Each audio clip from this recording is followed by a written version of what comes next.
எல்லோருக்கும் வணக்கங்க. இன்றைக்கி நம்ம பல காய்கறிகளை போட்டு தேங்காய் அரைச்சி ஊற்றி நாவில் எச்சி ஊறக்கூடிய ஒரு காரசாரமான கருவாட்டு குழம்பு செய்ய போகிறோங்க.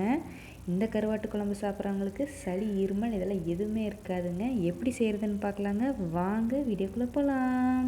அதுக்கு முன்னாடி எங்களது செய்முறை உங்களுக்கு பிடிச்சிருந்தா எங்கள் தாய்ச்சோ சேனலுக்கு லைக் பண்ணுங்கள், ஷேர் பண்ணுங்கள், மறக்காமல் சப்ஸ்கிரைப் பண்ணுங்கள், கூடவே பெல் பட்டனை கிளிக் பண்ணுங்கள்.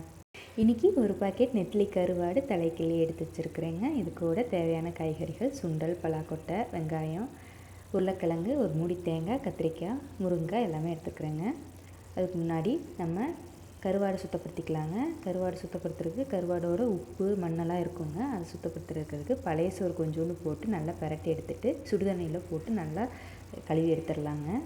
அதுக்கப்புறம் ஃபஸ்ட்டு இதுக்கு ஒரு மசாலா தயாரிக்கணுங்க. அதுக்கு நம்ம பெருஞ்சீரகம், சிறுஞ்சீரகம் எண்ணெயில் போட்டுக்கலாங்க. கூடவே சின்ன வெங்காயங்களை உரித்து வச்சுருக்குறேங்க, அதை சேர்த்துக்கலாம். வெங்காயம் நல்லா வணங்கினதுக்கப்புறம் 2 தக்காளி போட்டு அரிஞ்சு வச்சுருக்குறேங்க, அதை நல்லா வணக்கிக்கலாம். அதுக்கப்புறம் துருவன தேங்காய் ஒரு மூடி போட்டு நல்லா வணக்கிக்கலாங்க. இந்த டைமுக்கு அடுப்பை நிறுத்திடலாங்க. நிறுத்திட்டு நம்ம ஒரு கரண்டி கிட்ட நான் கறி மசாலா சேர்த்துருக்குறேங்க. நீங்கள் எந்த மசாலாவாக இருந்தாலும் சேர்த்துக்கோங்க. கறி மல்லபடியாக இருந்து இன்னும் நல்லா வாசமாக இருக்குங்க கருவாட்டு குழம்பு. அதுக்கப்புறம் ஒரு வணக்காத ஒரு 5-6 சின்ன வெங்காயம் ஒரு ஜாரில் போட்டு ஆறுன மசாலாவை இதில் போட்டு நல்லா அரைச்சி எடுத்துக்கலாங்க. சின்ன வெங்காயம் பச்சையாக போட்டால் இன்னும் நல்லா வாசமாக இருக்குங்க, அதுக்காக தான் போடுறேன். இப்போ அதை அரைச்சிட்டு வந்துடலாங்க. அடுத்தது ஒரு கடாயில் நல்லெண்ணெய் ஊற்றிக்கலாங்க. எண்ணெய் சூடானதும் கடுகு கருவேப்பிலை போட்டு நல்லா தாளிச்சிடலாங்க. நான் இன்றைக்கி பூண்டு போடலைங்க. பூண்டு சேர்த்துறவங்க ஒரு 5-6 பல் பூண்டு பொடி பொடியாக அரைக்கி சேர்த்துக்கோங்க. நான் பெரிய வெங்காயம் துண்டு துண்டாக அரைஞ்சி வச்சுருக்கிறேங்க, அதை சேர்த்துக்கலாம். இப்போது எல்லா காய்கறிகளையும் ஒவ்வொன்றா சேர்த்துக்கலாங்க. கத்திரிக்காய் சேர்த்துக்கிட்டு ஒரு வணக்கிட்டு கூடவே நம்ம உருளைக்கிழங்கு சேர்த்துக்கலாங்க, முருங்காய் சேர்த்துக்கலாம். எல்லாமே போட்டு நல்லா வணக்கிடலாங்க. இந்த மாதிரி கருவாட்டு குழம்பு வச்சு பாருங்கள், நல்லா சுவையாக இருக்கும் எல்லா காய்கறிகளையும் போட்டு வைக்கிறதுனால. இது பலாக்கொட்டைங்க, பொடி பொடியாக அரிஞ்சு வச்சுருக்கேன், அதையும் சேர்த்துக்கலாம். பலாக்கொட்டை, கொண்டக்கடலை இதெல்லாம் ஆப்ஷனலுங்க. முக்கியமாக என்னென்ன காய்கறின்னு பார்த்தீங்கன்னா இந்த கத்திரிக்காய் மெயினாக இருக்கணுங்க, முருங்காய் மெயினாக இருக்கணும், உருளைக்கிழங்குங்க. இது போட்டு நல்லா வணக்கிக்கலாங்க. அடுத்தது நம்ம அரைச்சி வச்சுருக்க மசாலாவோட புளித்தண்ணி நான் சேர்த்துக்கிறேங்க. ஒரு எலுமிச்சம்பழம் அளவு புளி எடுத்து தண்ணியில் கரைச்சி இந்த மசாலாவோட சேர்த்துருக்கேங்க. தனித்தனியாக ஊற்றுறதுக்கு கரைச்சி இந்த மாதிரி ஊற்றினோம்னா தான் அந்த காய்களோடு வெந்து வரப்போ இன்னும் நல்லா சுவை கொடுக்குங்க.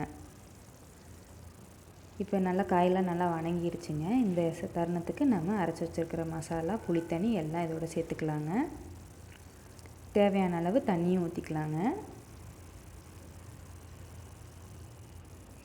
பாருங்க இந்த தருணத்துக்கு இருக்குது. இது ஒரு 5 பேர் சாப்பிட்ற அளவுங்க. இது கூட நம்ம 1 ஸ்பூன் மஞ்சத்தூள் சேர்த்துக்கலாங்க. தேவையான அளவு கொஞ்சோண்டு உப்பும் சேர்த்துக்கலாங்க. ஒரு கிளறி விட்டுக்கலாங்க. இந்த தருணத்துக்கு நல்லா சுத்தப்படுத்தி வச்சுருக்கிற கருவாடை இந்த குழம்புக்குள்ளே நம்ம சேர்த்துக்கலாங்க. ஒரு கிளறி விட்டுட்டு நம்ம மூடி வச்சுக்கலாங்க. நல்லா கொதி வரணுங்க, குழம்பு நல்லா சுண்டணும். இங்கே பாருங்கள் நல்லா நுர தள்ளி வந்திருக்குது போட்டிருக்கிறதுனால. பொங்கி வருங்க, கொஞ்சம் அகல பாத்திரத்துலேயே வச்சுக்கோங்க. பாருங்கள் நல்லா கொதிக்குது, தண்ணியாட்டம் இருக்குதுங்க. இப்போ பார்க்க நல்லா சுண்டணுங்க. சுண்டுற வரலும் இதை நல்லா கொதிக்க விடுங்க. பாருங்கள் இந்தளவுக்கு தண்ணியாக இருக்குது, நல்லா சுண்டட்டுங்க. சிம்மில் வச்சிட்டிங்கன்னா சுண்டிகிட்டு இருக்குங்க. அவ்வளோதாங்க, இந்த அளவுக்கு சுண்டிருச்சு பாருங்கள். சுவையான, ரொம்ப மணமான, உடம்புக்கு ரொம்ப சத்து கொடுக்கக்கூடிய கருவாட்டு குழம்பு தயார். மதிய நேரம் நல்ல சூடான சாப்பாட்டுக்கு சுட சுட காரசாரமான இந்த கருவாட்டு குழம்பு வச்சு கொடுத்தீங்கன்னா மீண்டும் மீண்டும் விரும்பி கேட்டு சாப்பிடுவாங்கங்க. அவ்வளோ சுவையாக இருக்கும். 700-800 ரூபா காசு போட்டு கறி மீனெல்லாம் எடுக்கிறது முடியாத இந்த லாக்டவுன் சமயத்தில் இந்த மாதிரி கருவாட்டு குழம்பு வச்சு கொடுத்தீங்கன்னா அந்த கறி மீன் குழம்புக்கு ஈக்குவலான டேஸ்ட்டு இந்த கருவாட்டு குழம்பு கொடுங்க. செஞ்சு பார்த்துட்டு எப்படி இருக்குன்னு சொல்லுங்கள். நன்றி, வணக்கம்.